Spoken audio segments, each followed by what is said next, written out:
कोई बहन कुछ कहना चाहें या कुछ पूछना चाहें तो स्वागत है आप लोगों का।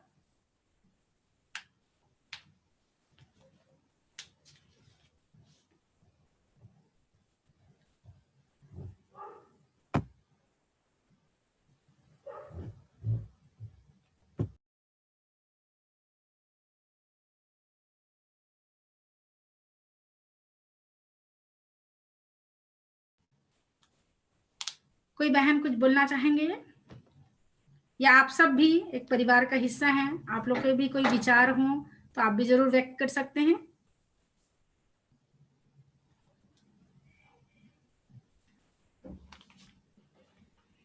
कौन?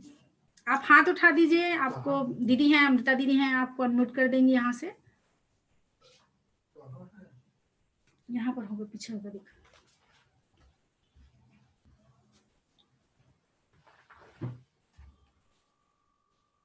तो अगर आप कुछ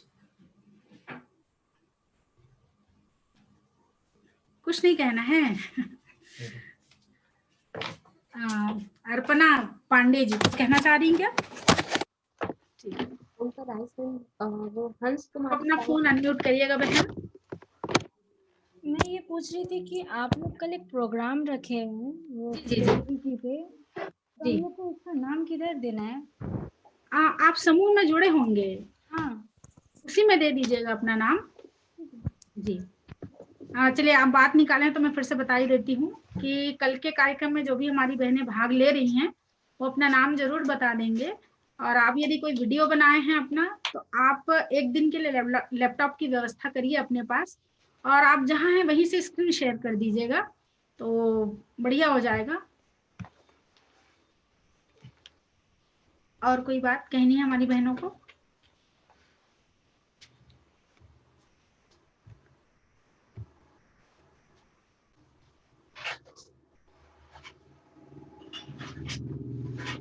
हाँ, बबीता दीदी कुछ कहना चाह रही हैं, बबीता अग्रवाल दीदी। ठीक है दीदी, आप अपने फोन से अनम्यूट होइएगा। हाँ दीदी। दीदी प्रणाम। प्रणाम दीदी। ऐसे मैं पूछ रही थी ना कि जो आपने बताया ना बलि वैश्य के लिए, जी जी तो उसमें हमको थोड़ा सा दिक्कत हो रहा है क्या? जैसे बच्चे का स्कूल सुबह रहता है, जी तो उसमें क्या होता है कि जैसे बिना स्नान के यदि हम टिफिन बनाते हैं, जी। उसके बाद जब हम स्नान के बाद जब कुछ बनाए रोटी, तो क्या उसका बलि वैश्य कर सकते? इसमें हमको थोड़ा सा दुविधा है। दीदी वैसे तो भोजन स्नान करके बनाए तो ज्यादा बेहतर है, लेकिन अगर सुबह जल्दी रहता है, हम बिना स्नान के बना लेते हैं, कोई बात नहीं।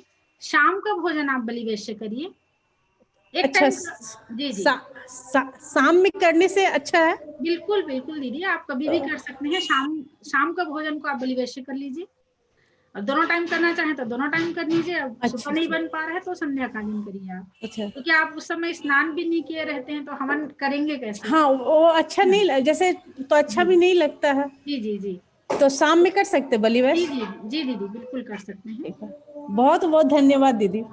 धन्यवाद दीदी आपका। प्रणाम। और कोई बातें? फिर आज की कक्षा सॉरी आज की बातचीत समाप्त करेंगे। मैंने पहले ही कहा था आज की कक्षा नहीं है, बल्कि एक पारिवारिक चर्चा है। इसलिए मैंने पहले ही कहा था कि और भी कोई बहन अपने विचार व्यक्त करना चाहेंगी, कुछ कहना चाहेंगी तो स्वागत है।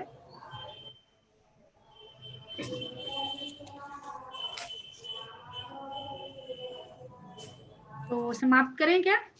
एक चरण वंदन का वैज्ञानिक तत्व थोड़ा सा एक्सप्लेन कर ही दीजिए। जी बिल्कुल दीदी। वैज्ञानिक तत्व। हाँ दीदी, जब हम किसी को प्रणाम करते हैं दीदी, एक तो हमेशा हम अपने बड़ों का प्रणाम करते हैं, अपने गुरुजन है उनका प्रणाम करते हैं। छोटों का प्रणाम करने की परंपरा नहीं है, बड़ों का। उसके पीछे है कि जो हमारे बड़े हैं, उनकी ज्ञान, उनका अनुभव ज्यादा है हमसे। और जब हम अपने बड़ों का प्रणाम करते हैं तो आप देखे होंगे कि हम जब किसी को प्रणाम करने के लिए झुकते हैं या प्रणाम करते हैं, तो उनके अंदर बहुत प्रेम उमड़ता है, उत्साह, दिल से वो हमको आशीर्वाद देते हैं, है ना। और आप जानते होंगे दूसरा ये कि जब हमारा जो शरीर है उसमें हमारा ये जो ब्रह्म रंध्र है, यहाँ से हमेशा ब्रह्मांड से ऊर्जा आता है, और हमारे नाखून के पोरों से, हाथ के नाखून के पोरों से और पैर के नाखून के पोरों से ऊर्जा हमेशा बाहर जाती रहती है। अच्छा। और जब हम प्रणाम करते हैं, जिस प्रकार अब आजकल तो प्रणाम की शैली भी बदल गई है हाँ हाँ हाँ। है ना, तो हम तो पैर को छूते ही नहीं है ना। टकने को। लड़के और लड़कियां तो इतने टाइट कपड़े पहनते हैं कि पता नहीं पीछे कुछ नुकसान मत हो जाए, ये दिक्कत है। हम पैर तक भी नहीं पहुंचते हैं। दूसरा है कि क्या, घुटने से हम प्रणाम कर लेते हैं, घुटना छूकर, पता नहीं आने वाले दिन में यहाँ से भी प्रणाम शुरू हो जाएगा। तो खैर, जब हम अपना दोनों हाथ प्रणाम के लिए लगाते हैं, उनके पैरों में लगाते, वैसे तो दंडवत प्रणाम करना सबसे सही बताया गया है, मतलब पूरा अष्टांग सष्टांग नमस्कार जिसको बोलते हैं ना, मतलब सर हमारा उनके माथे में लगे ऐसा, लेकिन ये सब जगह पॉसिबल नहीं है। तो हम अगर हाथ छूकर भी प्रणाम करते हैं तो हमारे हाथ के, जब हाथ हमारे इस प्रकार दोनों जब उनके पैरों में टच करते हैं तो उनके पैरों की ऊर्जा हमारे हाथों में आती है और हम फिर उसी हाथ को इस प्रकार लगाते हैं, अर्थात उनके पैरों की ऊर्जा इधर आती है और वो अपना हाथ हमारे सर पर रखते हैं, तो एक पूरा चक्र बन जाता है, एक रोटेशन हो जाता है ऊर्जा का, है ना। और जब हम अपने बड़ों का प्रणाम करते हैं तो वो दिल से बहुत प्रसन्न होके हमको आशीर्वाद देते हैं, तो उसका प्रभाव पड़ता भी है। एक तो ये कि वैज्ञानिक तरीके से ऊर्जा हमारे भीतर आती है ना, और बहुत उत्साह से आदमी प्रसन्न होके, आप देखे होंगे, आप किसी दुश्मन को भी प्रणाम करने जाएं तो आपको आशीर्वाद दिए बिना नहीं रह सकता।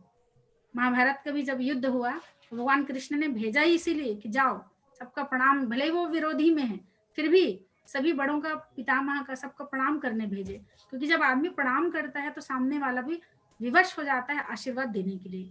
और जब हम किसी का प्रणाम करते हैं और सामने वाला हमको दिल से आशीर्वाद देता है तो एक प्रकार से हमारे लिए दुआएं हैं, वो दुआ हमेशा हमारे साथ जिंदगी भर काम आती है।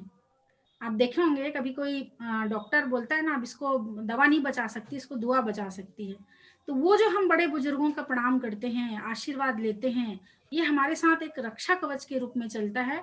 और निश्चित मानकर चलिए, ये दुआएं हमको विपरीत परिस्थिति से बचाती हैं और ये दुआएं हमारे जीवन में काम आती हैं।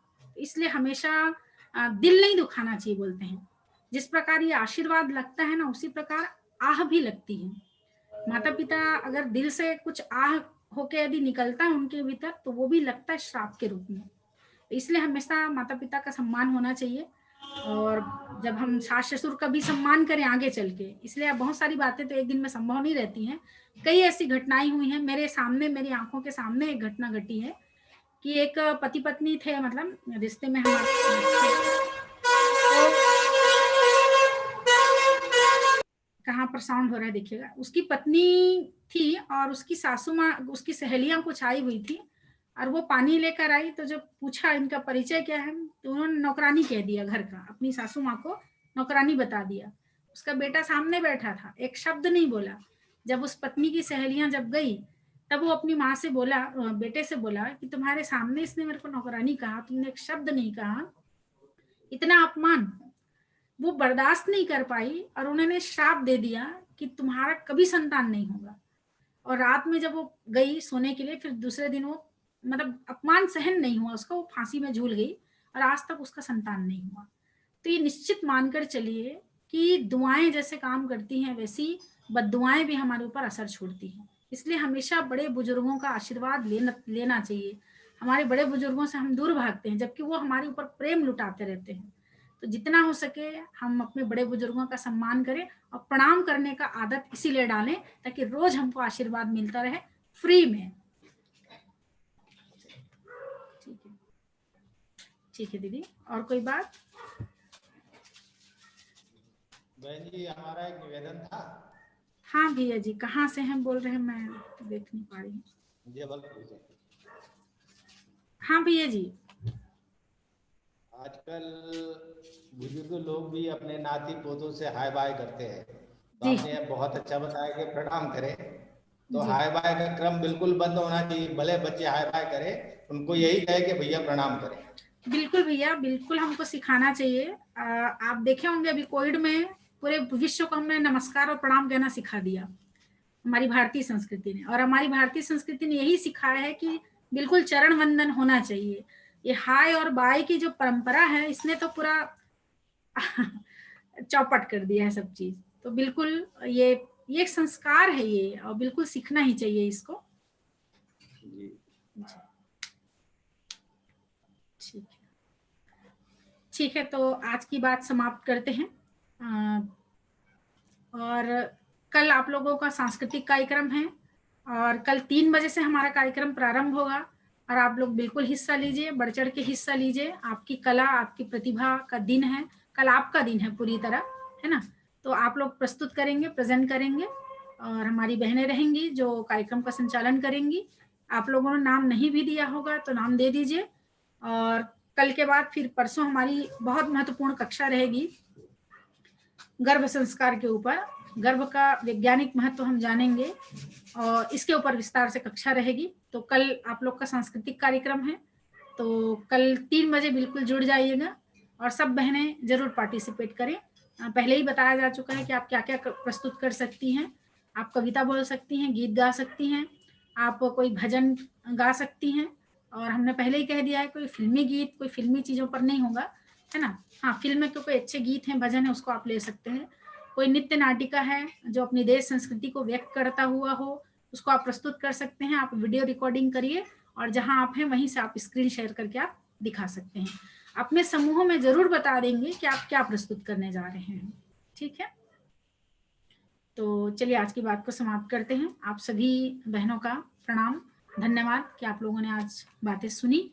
और फिर हम मिलेंगे कल और आप लोगों की कला का प्रदर्शन कल होगा। कल आनंद आएगा बहुत, है ना। तो चलिए अभी की बात समाप्त करते हैं, शांति पाठ करते हैं। आप सभी सुखी हों, आपका घर परिवार सुखी समुन्नत बने, हमारा घर भी आदर्शवान बने, धरती का स्वर्ग बने। इन्हीं भावनाओं के साथ आइए शांति पाठ। ओम द्यौः शान्तिरन्तरिक्षगं शान्ति, पृथ्वी शान्तिरापः शान्तिरोषधयः शान्ति, वनस्पतयः शान्तिर्विश्वे देवा शान्ति ब्रह्म शान्ति, सर्वगं शान्ति शान्तिरेव शान्ति, सामा शान्तिरेधि। ओम शान्ति शान्ति शान्ति, सर्वारिष्ट सुशान्तिर्भवतु।